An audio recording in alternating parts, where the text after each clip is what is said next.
জীবন মাঝে মাঝে এমন এক অদ্ভুত এবং অবিশ্বাস্য চিত্রনাট্য লেখে যা হার মানায় পৃথিবীর সেরা সিনেমা বা উপন্যাসের গল্পকেও। আজ আমি আপনাদের এমন একটি বাস্তব জীবনের কাহিনী শোনাতে যাচ্ছি যা শুনলে আপনার গায়ের লোম খাড়া হয়ে যাবে, চোখের পানি আটকে রাখতে পারবেন না, আর আপনার হৃদয় ভেতর থেকে কেঁপে উঠবে। এই গল্পটি কেবল একটি গল্প নয়, এটি একটি জীবন্ত দলিল কিভাবে সততার পুরস্কার বিধাতা নিজের হাতে দেন এবং কিভাবে বেইমানি আর অহংকারের পতন নিশ্চিত হয়। ভাবতে পারেন দর্শক, একদিন যে মানুষটার ঘরে খাওয়ার মতো এক মুঠো চাল ছিল না, যে মানুষটা ছেঁড়া শার্ট গায়ে দিয়ে বৃষ্টির রাতে রিকশার প্যাডেল ঘোরাতে ঘোরাতে নিজের চোখের পানি বৃষ্টির পানির সাথে মিশিয়ে কাঁদত, সেই মানুষটা একদিন শহরের সবচেয়ে বড় প্রাসাদের মালিক হয়ে যাবে। আর যে বন্ধু তাকে বিপদের দিনে রাস্তায় ফেলে টাকার লোভে বেইমানি করেছিল, সে একদিন ওসি বন্ধুর পায়ের কাছে এসে ভিখারির মতো কাঁদবে। হ্যাঁ, নিয়তির খেলা এমনই হয়। অহংকারের পতন আর সততার বিজয়, এটাই প্রকৃতির সবচেয়ে সুন্দর এবং নিষ্ঠুর প্রতিশোধ। তাই ভিডিওটি না টেনে শেষ পর্যন্ত শুনুন। আমি কথা দিচ্ছি, এই গল্প আপনার জীবনের দৃষ্টিভঙ্গি বদলে দেবে। শহরের এক জরাজীর্ণ বস্তিতে বাস করত রহিম, পেশায় একজন সামান্য রিকশাওয়ালা। সারাদিন হাড় ভাঙা খাটনি খেটে যা রোজগার করত তা দিয়ে তার অসুস্থ মা আর ছোট মেয়েটার দুবেলার খাবার জুটত না। রহিমের পরনের শার্টের কলারটা ঘামে আর ময়লায় ছিঁড়ে গিয়েছিল, পায়ের স্যান্ডেলটা ছিল সেলাই করা। কিন্তু রহিমের একটা জিনিস খুব দামি ছিল, তার চরিত্র। সে 5 ওয়াক্ত নামাজ পড়ত আর সব সময় হালাল রুজির ওপর বিশ্বাস রাখত। তার মা তাকে ছোটবেলায় শিখিয়েছিল, বাবারে, না খেয়ে মরে যাবি, তবু কারো 1 টাকা হারাম হক নিজের পেটে দিবি না, কারণ হারাম টাকা পেট ভরাতে পারে কিন্তু রাতের ঘুম হারাম করে দেয়। এই কথাটা রহিম তার হৃদয়ের একদম গভীরে গেঁথে নিয়েছিল। রহিমের সবচেয়ে কাছের বন্ধু ছিল কালাম। কালামও রিকশা চালাত, কিন্তু তার স্বভাব ছিল রহিমের ঠিক উল্টো। কালাম সব সময় শর্টকাট খুঁজত, কিভাবে মানুষকে ঠকিয়ে 2 টাকা বেশি আয় করা যায়, কিভাবে বড়লোকদের পকেট মারা যায়, এসব চিন্তাই ঘুরত তার মাথায়। সে প্রায়ই রহিমকে বলতো, আরে বোকা, এই সততা দিয়ে দুনিয়া চলে না। যাদের টাকা আছে তারা কি সব সততা দিয়ে কামাইছে? চুরি না করলে জীবনে বড় হওয়া যায় না রে ভাই। কিন্তু রহিম হাসত আর বলতো, উপরওয়ালার উপর ভরসা রাখ কালাম, হালাল রুজিতে যে শান্তি আছে, কোটি টাকার রাজপ্রাসাদেও সেই শান্তি নেই। সেদিন ছিল এক ভয়ঙ্কর ঝড় বৃষ্টির রাত। আকাশ কালো করে মুষলধারে বৃষ্টি নামছিল। রাস্তায় একটা মানুষও নেই, চারদিক নিস্তব্ধ, শুধু মেঘের গর্জন আর বৃষ্টির শব্দ। রহিম শীতে কাঁপতে কাঁপতে রিকশা নিয়ে দাঁড়িয়ে আছে একটা ব্রিজের নিচে। সারাদিন আজ কোনো ভাড়া হয়নি। ঘরে অসুস্থ মা জ্বরে কাঁপছে, আর ছোট মেয়েটা হয়তো ক্ষুধার জ্বালায় কাঁদছে। রহিমের চোখ থেকে বৃষ্টির পানির মতো জল গড়িয়ে পড়ছিল। হঠাৎ সে দেখল তার রিকশার সিটের নিচে একটা কালো রঙের চামড়ার ব্যাগ পড়ে আছে। রহিমের বুকটা ধক করে উঠল। সে কাঁপা কাঁপা হাতে ব্যাগটা খুলল, আর খুলতেই তার চোখ কপালে ওঠার জোগাড়। ব্যাগের ভেতরে থরে থরে সাজানো 500 আর 1000 টাকার বান্ডিল, অন্তত 50 লাখ টাকা হবে। সাথে কিছু গুরুত্বপূর্ণ জমির দলিল আর একটা পাসপোর্ট। রহিমের মাথা ঘুরতে লাগল। এত টাকা সে জীবনেও একসঙ্গে দেখেনি। এই টাকা দিয়ে তার মায়ের চিকিৎসা হবে, মেয়ের জন্য ভালো খাবার আসবে, একটা সুন্দর বাড়ি হবে। শয়তান যেন তার কানের কাছে ফিসফিস করে বলতে লাগল, নিয়ে নে রহিম, কেউ দেখছে না, এটা তোর অভাবের পুরস্কার। কিন্তু পরক্ষণেই তার মায়ের মুখটা মনে পড়ে গেল। হারাম টাকা রাতের ঘুম হারাম করে দেয় বাবা। রহিম সাথে সাথে ব্যাগটা বন্ধ করে ফেলল। ঠিক সেই মুহূর্তে সেখানে এসে হাজির হলো কালাম। সে বৃষ্টি থেকে বাঁচতে রহিমের রিকশার কাছে আশ্রয় নিতে এসেছিল। কালামের চোখ পড়ল রহিমের হাতের ওই দামি ব্যাগটার ওপর। সে জোর করে ব্যাগটা রহিমের হাত থেকে কেড়ে নিয়ে খুলল। টাকা দেখে কালামের চোখ লোভে চকচক করে উঠল। রহিম, আমরা বড়লোক হয়ে গেছি। এত টাকা! দোস্ত, আমাদের জীবনের সব কষ্ট শেষ। চল, এই টাকা নিয়ে আমরা অন্য শহরে চলে যাই, কেউ কোনোদিন জানবে না। রহিম শক্ত গলায় বলল, না কালাম, এই টাকা আমাদের নয়, যার টাকা সে হয়তো এখন পাগলের মতো খুঁজছে। এই ব্যাগে হাসপাতালের রিপোর্টও আছে, হয়তো কারো জীবন মরণের প্রশ্ন। আমি কাল সকালেই গিয়ে থানায় এই ব্যাগ জমা দেব। কালামের চেহারায় একটা শয়তানি হাসি ফুটে উঠল। তুই একটা গাধা রহিম, সারা জীবন ওই বস্তিতেই পচে মরবি, আমি এই টাকা ছাড়ব না। এই বলে কালাম ব্যাগটা নিয়ে দৌড় দেওয়ার চেষ্টা করল। রহিম তাকে জাপটে ধরল। কালাম, আল্লাহর দোহাই লাগে, হারাম পথে যাস না, ধ্বংস হয়ে যাবি। কিন্তু টাকার নেশায় অন্ধ কালাম কোনো কথাই শুনল না। সে রাস্তার একটা ভারী ইঁট তুলে রহিমের মাথায় সজোরে আঘাত করল। রহিম করে একটা চিৎকার দিয়ে মাটিতে লুটিয়ে পড়ল। বৃষ্টির পানিতে তার মাথার রক্ত মিশে রাস্তা লাল হয়ে গেল। কালাম একটা মুহূর্তের জন্যেও নিজের বন্ধুর দিকে ফিরে তাকাল না। সে রহিমের পকেটে থাকা সারাদিনের জমানো 250 টাকাও কেড়ে নিল, আর টাকার ব্যাগটা নিয়ে রাতের অন্ধকারে মিলিয়ে গেল। তবে যাওয়ার তাড়াহুড়োয় সে বুঝতে পারেনি যে ধস্তাধস্তির সময় আসল টাকার বান্ডিলের নিচে থাকা দলিল আর পাসপোর্টের পকেটটা ছিঁড়ে রহিমের রিকশার ভেতরেই পড়ে গেছে, আর সে শুধু টাকার অংশটা নিয়ে পালিয়েছে। জ্ঞান ফেরার পর রহিম নিজেকে হাসপাতালের বেডে আবিষ্কার করল। মাথায় ব্যান্ডেজ, তার পাশে বসে এক বয়স্ক ভদ্রলোক কাঁদছেন। ইনিই সেই পাসপোর্টের মালিক, শহরের বিশিষ্ট শিল্পপতি চৌধুরী সাহেব। রহিম সেদিন রাতে জ্ঞান হারানোর আগে নিজের শেষ শক্তিটুকু দিয়ে দলিল আর পাসপোর্টগুলো বুকে চেপে ধরে রেখেছিল। টহল পুলিশ তাকে উদ্ধার করে এবং ঠিকানা দেখে চৌধুরী সাহেবকে খবর দেয়।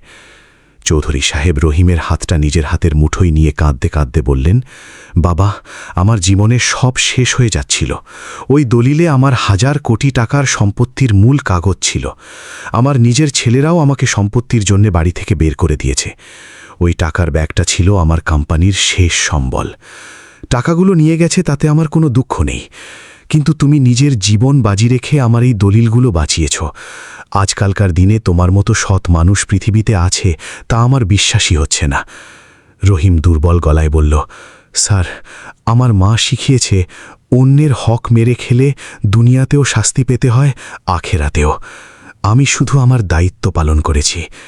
চৌধুরী সাহেবের চোখে পানি এসে গেল। তিনি নিঃসন্তান ছিলেন না, কিন্তু তার সন্তানেরা ছিল বেঈমান। তিনি রহিমকে বললেন, আজ থেকে তুমি আমার ছেলে। আমার এই বিশাল সাম্রাজ্যের ভার আমি এক সৎ মানুষের হাতে দিয়ে শান্তিতে মরতে চাই। দর্শক, শুরু হলো রহিমের জীবনের এক নতুন অধ্যায়। যে রহিম একদিন একবেলা খাবার জন্য কাঁদত, সে আজ চৌধুরী গ্রুপের ম্যানেজিং ডিরেক্টর। কিন্তু তার অহংকার নেই। সে এখনও সেই 5 ওয়াক্ত নামাজ পড়ে, নিজের হাতে গরিবদের খাবার বিলি করে। তার মা এখন সুস্থ, ছোট মেয়েটা শহরের সেরা স্কুলে পড়ে। রহিম নিজের সততার পুরস্কার পেয়েছে স্রষ্টার কাছ থেকে। অন্যদিকে কালামের কি অবস্থা হলো জানেন? কালাম ওই চুরি করা 50 লাখ টাকা নিয়ে শহরে ফিরে গিয়ে একটা বিশাল বাড়ি ভাড়া করল, দামি গাড়ি কিনল, জুয়ার আড্ডায় নাম লেখালো। সে ভেবেছিল টাকার পাহাড় কোনোদিন শেষ হবে না, কিন্তু হারাম টাকা কখনো শান্তি আনে না। জুয়ার নেশায় পড়ে কালাম একে একে সব হারাতে লাগল। অসৎ পথে চলতে গিয়ে সে জড়িয়ে পড়ল আন্ডারওয়ার্ল্ডের মাফিয়াদের সাথে। কয়েক বছরের মধ্যেই কালামের সব টাকা শেষ। মাফিয়ারা তার গাড়ি বাড়ি সব কেড়ে নিল, তাকে রাস্তায় ছুঁড়ে ফেলল।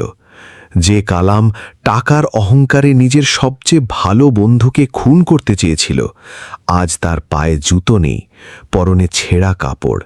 সে এখন রাস্তায় রাস্তায় ভিক্ষা করে আর ডাস্টবিনের খাবার কুড়িয়ে খায়। সময়ের চাকা ঘুরতে ঘুরতে কেটে গেল 5 বছর।